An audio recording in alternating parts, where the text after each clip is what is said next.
বিসমিল্লাহির রহমানির রহিম। আসসালামু আলাইকুম। থাইল্যান্ডের এই ব্লগটিতে থাকছে সেন্ট্রাল ভিলেজ নিয়ে। আমাদের হোটেল থেকে সেন্ট্রাল ভিলেজে যেতে 1.5 থেকে 2 ঘন্টা সময় লাগবে। সেন্ট্রাল ভিলেজ সুবর্ণভূমি ইন্টারন্যাশনাল এয়ারপোর্টের একদমই কাছে। তাই আমরা লাঞ্চ করেই বেরিয়ে পড়ি।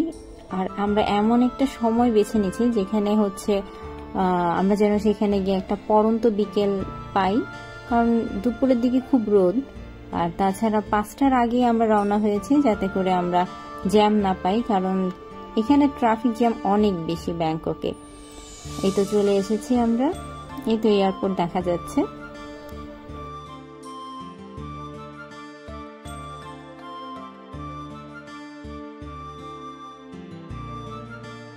এই দৃশ্যটি হচ্ছে সুবর্ণভূমি ইন্টারন্যাশনাল এয়ারপোর্টের একদমই কাছে। আর এখান থেকে একদম স্পষ্টই সব দেখা যাচ্ছে। পড়ন্ত বিকেলের অসাধারণ একটি দৃশ্য, একদমই চোখ জুড়ানো।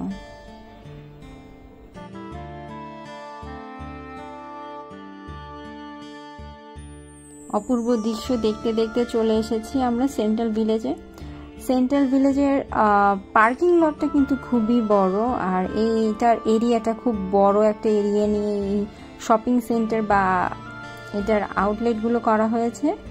তাই আমি বলবো যারা শপিং না করলেও একবার হলেও এখানে গিয়ে দেখে আসবেন, নিশ্চয়ই ভালো লাগবে। তবে অন্যান্য শপিং মলগুলোতে ব্যাংককের যেমন ভিড় থাকে, এখানে কিন্তু খুব বেশি সেরকমটা না। এখানে আপনি খুব রিল্যাক্স মোডে ঘুরতে পারবেন। এখানে খুব বেশি ভিড় যে তা না, এবং ফ্যামিলির সাথে আসলে খুব ভালো একটি সময় এখানে স্পেন্ড করতে পারবেন।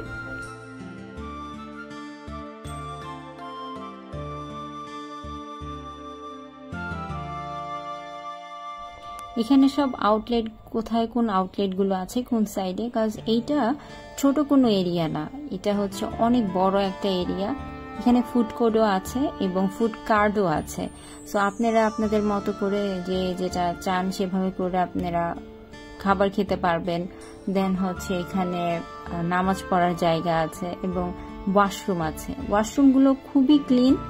সো আপনাদের এখানে কোনো সমস্যা হবে না, খুবই কমফোর্টেবলি আপনারা একটা ফ্যামিলির সাথে ভালো একটা সময় স্পেন্ড করতে পারবেন। আর এখানে আমি যখন ঘুরলাম দেখলাম অনেকগুলো আউটলেটে অনেক রকমের ডিসকাউন্ট চলছে, অফার চলছে।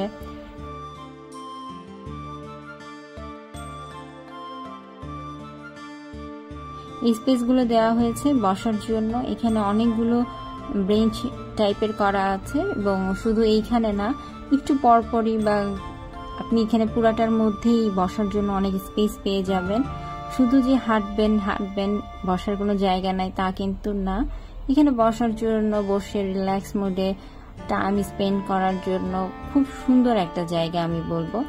আর এখানে যে শুধুমাত্র শপিং এর জন্য আসতে হবে তা না, একটু এসে দেখে গেলে এখানের পরিবেশটা কিন্তু এক কথায় অসাধারণ। এই যে ওনারা কিন্তু শপিং করতে আসেনি, যে যার ফ্যামিলি নিয়ে টাইম স্পেন্ড করতে এসেছে। এখানে অনেক রকমের সুন্দরভাবে ডেকোরেশন করা আছে, এখানে চাইলে কেউ ছবিও তুলতে পারেন।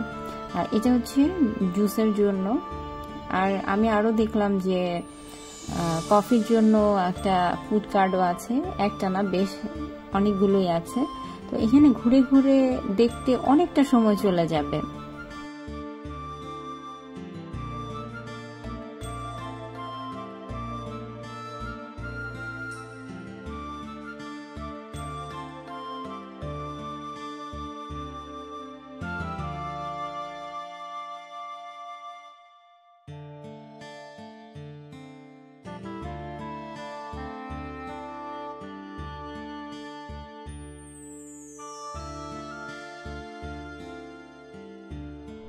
এই জায়গাটা ওয়াশরুমের জন্য।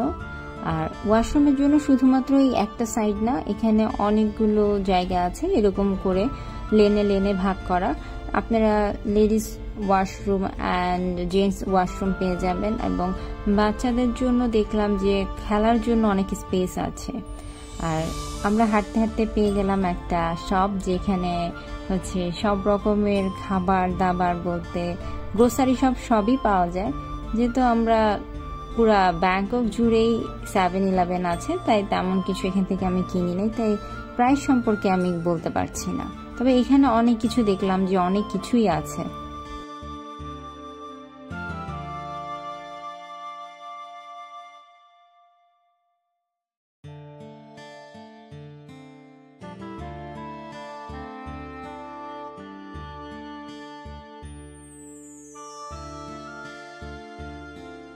এখানে ফুড ভিলেজও আছে, যেটার ভিতরে গিয়ে আপনি খেতে পারবেন। সেখানে অনেকগুলা হয়তো বা অনেক রকমের আইটেমের ভ্যারিয়েশন আছে। আবার এখানে ফুড কার্টও আছে। ফুড কার্টটাতে কিন্তু সম্পূর্ণ হালাল। আর এই তো কফি শপ। সো আর এটার পাশেই হচ্ছে ফ্রেঞ্চ ফ্রাইয়ের একটা দোকান, ফুড কার্ট। তবে আমি এখান থেকে কিছু ট্রাই করিনি। হালাল ফুডও আছে এখানে। সো আপনারা এখানে আসলে খুব ভালো একটা সময় আপনাদের যাবে এবং খুব ভালোও লাগবে। আর আমার ভিডিও যারা দেখছেন তাদের মধ্যে থেকে কেউ যদি এখানে গিয়ে থাকেন, অবশ্যই জানাবেন আপনাদের এক্সপেরিয়েন্সটা কেমন ছিল বা কোন জিনিসটা আপনাদের ভালো লেগেছে, কোন জিনিসটা খারাপ লেগেছে।